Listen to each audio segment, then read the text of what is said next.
congratulations for that. Thanks again. Thanks again. We now move on to PPG Teslin, and we have with us a tag team of presenters. We have James Boyer, should I say? Boyer? Yes, that's fine. Charles Boyer? James Boyer, Product Development and Industrialization Manager, and Pierre Scalia, Secure Credentials Segment Manager. So, gentlemen, it's all yours. Thank you.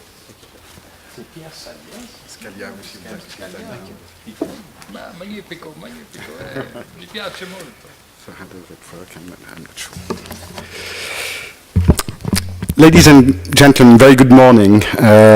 It is our privilege and honor to stand in front of you today to introduce an exciting new anti-skimming technology, the PPG Teslin radio frequency shielding solution. So our agenda today will start with a few preliminary comments on EMRTD security, followed by a brief overview of our shielding solution, its key performance properties, as well as associated user benefits. We will naturally welcome your questions at the end of our presentation, but also very wholeheartedly invite you to come to our booth on the third floor, number 55, for further information about this innovation and also about Teslin substrate in general.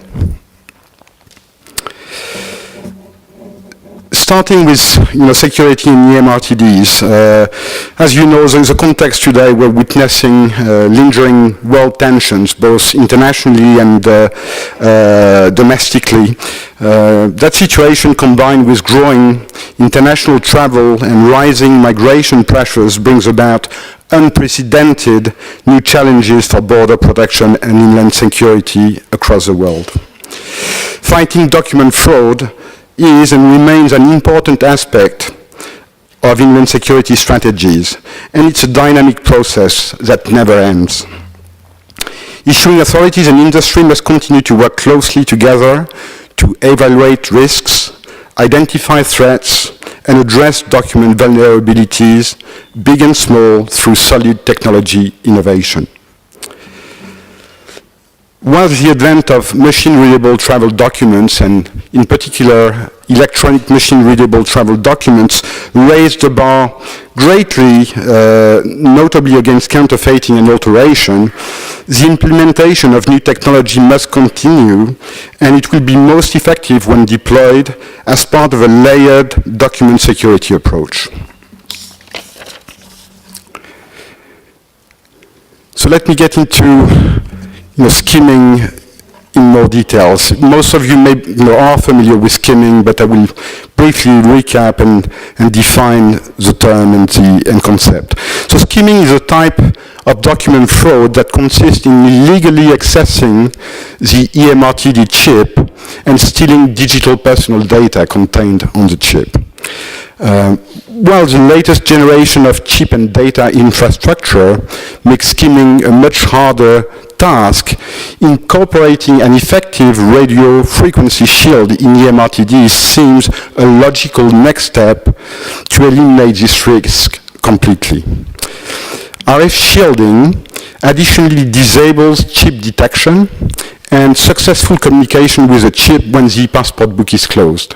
So, whatever mechanisms are already in place to secure access to the chip, you actually have a physical additional layer of security with a shield.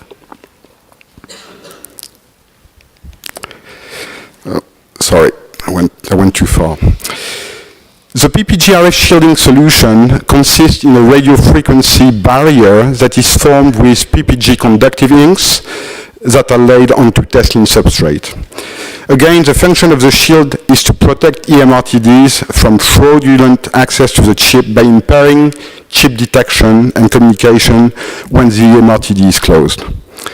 What makes our specific solution so special is its unique combination of characteristics. First of all, our solution is effective with all form factors of electronic machine-readable documents, whether they're fitted with an e-cover, an e-data page, or an e-middle page.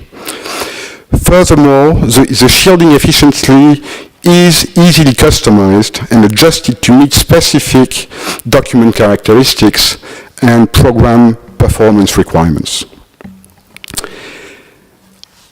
Our solution additionally provides strong tamper evidence security, the strong tamper evidence security that many of you know from the Teslin substrate inlays and e-covers that are deployed across the world. The Teslin RF Shield solution is extremely flexible and durable. It will enable meet and exceed the 10-year document service lives that most programs demand. So it doesn't affect in any way the durability of your document. And last but not least, our solution is easily incorporated into eMRTDs. It either forms an integral part of the e-cover, so it's transparent, or is seamlessly added to the eMRTD cover in the case of documents using any data page. And now for more details, let me now give the floor to Jim, who will talk you through some RF Shield examples and also tell you about key performance characteristics.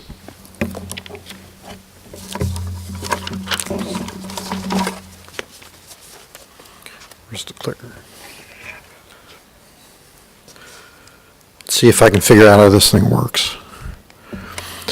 Yes, good morning, everyone.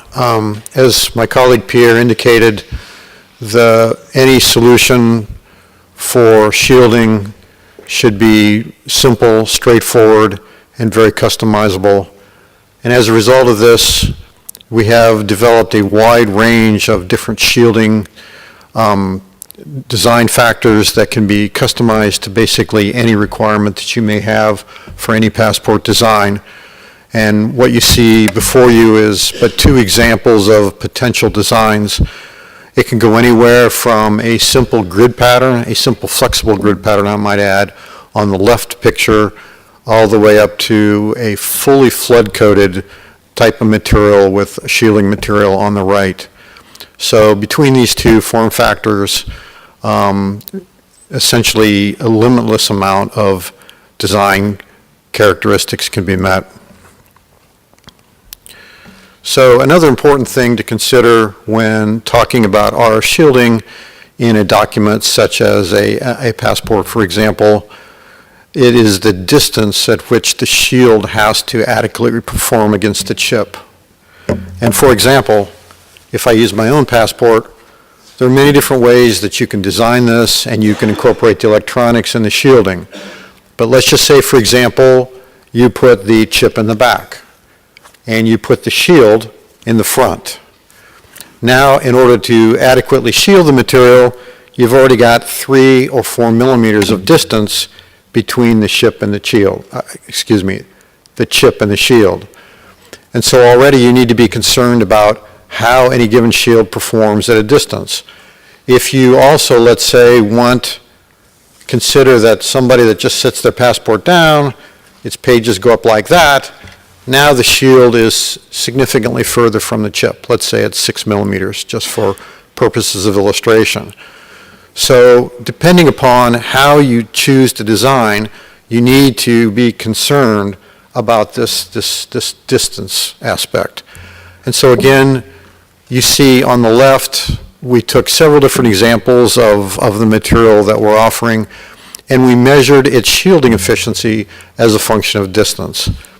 And the red dots and the red line represents our highest shielding material today, which matches the control that we used, which was a 1 millimeter thick piece of solid copper foil, which is one of the standards of shielding efficiency. So you can see the x-axis on the left it goes from 0 to 10 millimeters of distance, so it'd be like touching up to about that wide, open. And you can see how much shielding efficiency there is. It's in decibels. If you're not familiar with a decibel, it's a logarithmic scale, and every 3 units doubles the performance. So if you go from 15 decibels to 18 decibels, that has doubled the performance of the shielding efficiency. Regardless, you can see that we have many different customizable ranges of shielding efficiency that we can offer depending upon your requirements. Let's say, for example, instead of putting the shield in the cover, you want to put the shield in the back page. And again, the chip is in the back. Now it's much closer, and the requirements of the shielding efficiency are much lower. So you wouldn't necessarily need a shield that was designed to give you performance at 5 millimeter, 6 millimeter distance. You could still open the book and read the chip, however you design it. The graph on the right is just another parameter of importance. It deals with the detuning of the frequency. So on the left, we're basically showing just the ability to shield or block the signal. On the right, we're showing the capability of actually detuning the resonance frequency at which the antenna operates. So again, I'm not going to go into it, but you can see that the range of detuning in terms of the signal, we can offer a broad range of detuning opportunities, again, depending upon what you need and the distance at which you need it to perform at. Finally, as my colleague indicated, anything that you want to put into an MRTD needs to be durable. It needs you need to have confidence that it's going to perform, and it's going to perform regardless of how the end user treats this particular document, right? So for whatever reason, it may get twisted, it may get bent, it may get distorted in any given way. Every time this thing goes in my back pocket, it gets bent, right? Well, so one of the things that has been designed into these materials is the ability to maintain shielding efficiency even when distorted, conform to a surface, or stretched. And basically what I'm showing you on the display on the left, or the illustration on the left again, is some of our shielding material that I've stretched by hand by 200%. And even though that it's stretched 200%, the material has not torn, it is not broken in any way, it still maintains a continuous conductive path across the material. And on the right, you can see on the graph, I just took one of the examples, and I measured its shielding efficiency as the material was slowly being elongated. And so you can see on this particular example, the material could be elongated by 2% and lose no shielding efficiency whatsoever. So in a simple case of this document, as I bend it, it may get stretched a little bit in the center right, but you can rest assured that it won't lose its shielding efficiency. Even when stretched up to 10%, which was the highest I stretched it in this particular evaluation, it still maintained over 80% of its ability to shield the RF signal. So in summary, these materials have been designed to be customizable to whatever requirements that you may happen to have and the design of the document. So with that, I'll turn it back over to Pierre. Thank you, Jim. And finally, a few words on the benefits for the different stakeholders. The Teslin RF shielding solution can benefit governments, and to governments, it will efficiently address the document vulnerability and the security threat. And it will also address privacy concerns from some document holders. For EMRTD manufacturers, our technology increases the document functionality and value, and it meets an unmet market need for an easy, effective, and economical anti-skimming solution. And finally, to document holders, it helps protect their personal data, and it will foster trust and confidence with government issuing authorities. And to conclude, just a few words on PPG and the Teslin substrate business for those of you who may not be familiar with our company and business. So PPG is a long-established US corporation with global presence, and it is a leading paint, coatings, and specialty materials manufacturer. And Teslin substrate is a unique microporous synthetic material that is widely adopted in EMRTDs, in government IDs, and in other types of security documents such as certificates and diploma. And over the past 25 years, Teslin substrate has been used in more than 1 billion secure credentials across the world. Thank you very much for your attention.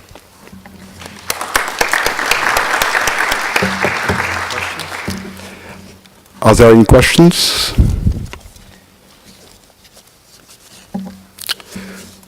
Thank you again. Good. Thank you, James. Thank you so much. Grazie molto.